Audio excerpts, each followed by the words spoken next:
Bonsoir. Ce soir, c'est Mamie qui raconte l'histoire du briquet magique. Un jeune soldat revenant de la guerre rencontra dans une forêt une sorcière qui lui proposa de devenir riche. Grimpe dans cet arbre creux, lui dit la vieille femme, et laisse-toi guider jusqu'au fond.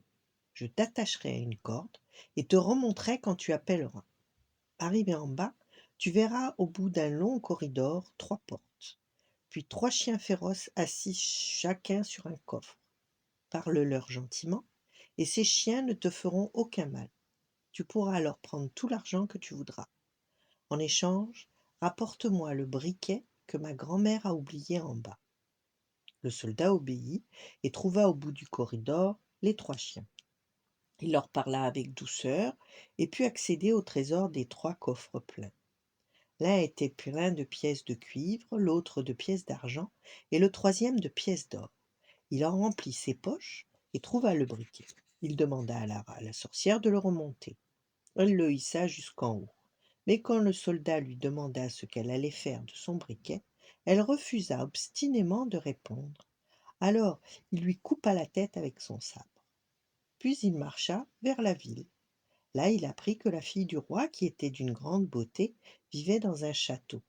Comme on avait prédit qu'elle épouserait un simple soldat, ce que refusait son père le roi, il l'avait fait garder derrière des hautes murailles toute la journée. Le jeune soldat dépensa tout son argent et il se retrouva bientôt sans un sou et il dut habiter dans une chambrette. Un soir, ne pouvant même plus payer une chandelle, il se souvint qu'il avait un briquet et alors il s'en servit. Une étincelle jaillit et l'un des chiens apparut et demanda: «Qu'ordonnes-tu, mon maître?» «Euh, rapporte-moi de l'argent», dit le soldat, et le chien revint avec une bourse pleine d'or et d'argent. Le soldat comprit le pouvoir magique du briquet.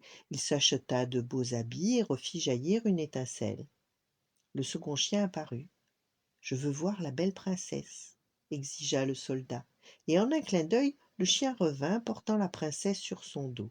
Le beau soldat, richement vêtu, lui donna un baiser, puis la nuit avancée, le chien courut ramener la princesse au château.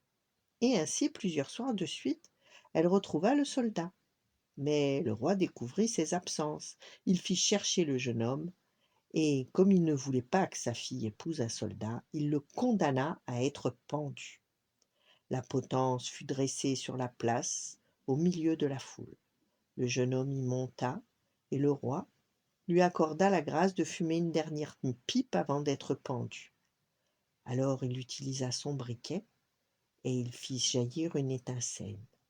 Il ordonna aux chiens qui surgirent: «Empêchez qu'on me pende». Et d'un bond les chiens sautèrent sur les juges, délivrèrent le soldat.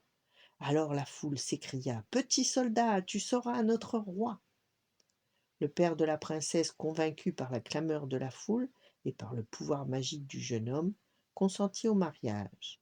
Et c'est ainsi que le beau soldat retrouva la princesse dans son château pour l'épouser, comme le disait la prophétie. Voilà, bonne nuit, faites de beaux rêves et à demain.